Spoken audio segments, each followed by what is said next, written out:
નમસ્કાર મિત્રો, મેડિસિન 9 ગુજરાતી ચેનલમાં હું હર્ષ પટેલ તમારું સ્વાગત કરું છું.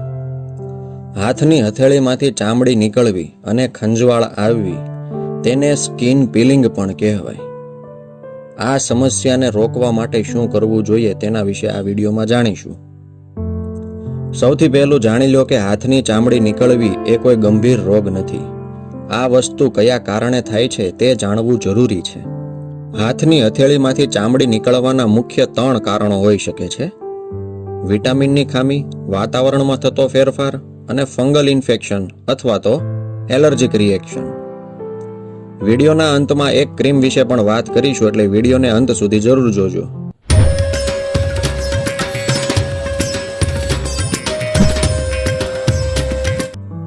સ્કિન પીલિંગ એ જ્યારે પણ મોસમ ચેન્જ થાય છે ત્યારે વધારે થતું હોય છે. ઠંડીની ઋતુમાં આપણી સ્કિન ડ્રાય થઈ જતી હોય છે. તેના કારણે હથેળીની ચામડી નીકળતી હોય છે. ઘણા લોકોને ગરમીની ઋતુમાં પણ આ વસ્તુ થતી હોય છે. અમુક લોકોને આ વસ્તુ કેમિકલવાળા સાબુ વાપરવાથી અથવા તો લો ક્વોલિટીની ક્રીમ વાપરવાથી પણ થતી હોય છે. જ્યારે પણ આ તકલીફ થાય ત્યારે ડૉક્ટરની સલાહ અવશ્ય લેવાની છે. ડૉક્ટર દ્વારા ચેક કરવામાં આવે છે કે આ ચામડીની સમસ્યા સામાન્ય છે કે પછી અન્ય કોઈ તકલીફ છે. જે લોકોને સોરિયાસિસ, ડર્મેટાઇટિસ અથવા એક્ઝિમા હોય છે તેને આ વસ્તુ લાંબા સમયથી થતી હોય છે. આવા વ્યક્તિઓએ ડૉક્ટરની સલાહ પ્રમાણે જ આગળ ચાલવું જોઈએ.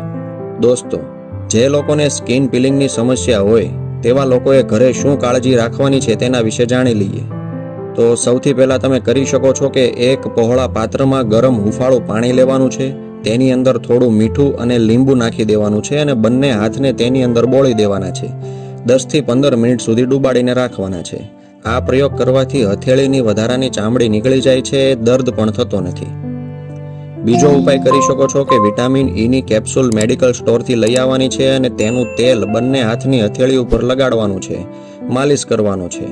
વિટામિન ઈ ચામડીને મુલાયમ કરે છે. શરીર પર કોઈ પણ જગ્યાએ જો ચામડી ફાટી જતી હોય અથવા તો ચામડી કડક થઈ જતી હોય તો ત્યાં પણ તમે વિટામિન ઈનું તેલ લગાડી શકો છો.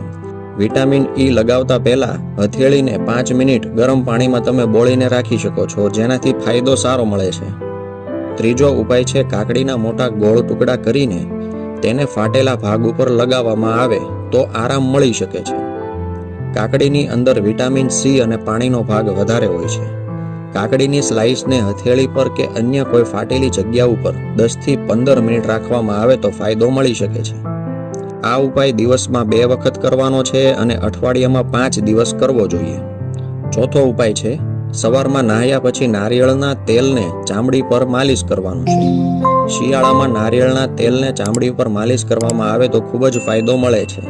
નારિયેળનું તેલ ચામડીને મુલાયમ કરે છે. હથેળીમાંથી ચામડી નીકળતી હોય ત્યાં લગાવવામાં આવે તો ખૂબ જ ફાયદો મળે છે. પાંચમો ઉપાય છે કે એક કેળાનો છૂંદો કરી અને આ છૂંદાને હથેળી ઉપર જ્યાં ચામડી નીકળતી હોય ત્યાં લગાડી દેવાનો છે. કેળામાં વિટામિન એ, વિટામિન ઈ અને વિટામિન બી હોય છે, જે ચામડીને હેલ્ધી રાખવાનું કામ કરે છે. આ કેળાનો છૂંદો ચામડી ઉપર અડધી કલાક સુધી રાખવો જોઈએ. ત્યારબાદ ગરમ પાણીથી હાથ ધોઈ લેવા જોઈએ. આ 5માંથી કોઈ પણ એક ઉપાય તમે ઘરે કરી શકો છો, અવશ્ય ફાયદો થશે. જ્યારે હથેળીની ચામડી નીકળતી હોય ત્યારે આપણે ડૉક્ટરની પાસે જઈએ છીએ. ડૉક્ટર દ્વારા અમુક ક્રીમ લખવામાં આવે છે. અહીંયા તમે તે ક્રીમને જોઈ શકો છો. આ એક ડેઇલી મોઇશ્ચરાઇઝિંગ ક્રીમ છે જેનું નામ છે મોઇઝ ક્રીમ. મોઇઝ ક્રીમ ડર્મેટોલોજિસ્ટ દ્વારા એપ્રુવડ કરેલી છે. ગ્લોડર્મા નામની કંપની દ્વારા આ બનાવવામાં આવેલી છે. આ ક્રીમ 50 ગ્રામની છે, જેનો ભાવ 160 રૂપિયાની આસપાસ છે. આ ક્રીમ નજીકના મેડિકલ સ્ટોર ઉપરથી તમને મળી જશે. મોઇઝ ક્રીમ સિલ્ક ફ્લો, શિયા બટર અને વિટામિન ઈ યુક્ત છે. તેને ફેસની સાથે આખા બોડી પર પણ લગાડી શકો છો. આ ક્રીમને હથેળી પર કે જ્યાં ચામડી ફાટેલી છે ત્યાં લગાવવાની છે અને હળવા હાથે ઘસવાની છે. થોડી વારમાં આ ક્રીમ ચામડીની અંદર ઉતરી જશે. આ ક્રીમનો ઉપયોગ લાંબા સમય સુધી પણ તમે કરી શકો છો. તો આ હતી સંપૂર્ણ જાણકારી કે કઈ રીતે તમે હથેળીની ચામડીને કે પછી શરીરના કોઈ પણ જગ્યાએ જે ચામડી નીકળતી હોય તેના માટે શું કરવું જોઈએ તેના વિશેની જાણકારી. આ જાણકારી સારી લાગી હોય તો વિડીયોને લાઈક કરી દેજો. જે લોકોને આવી તકલીફ છે તેને આ વિડીયો શેર કરી દો. મેડિસિન 9 ગુજરાતી ચેનલને સબસ્ક્રાઇબ કરી દો. નમસ્કાર, ધન્યવાદ, આભાર.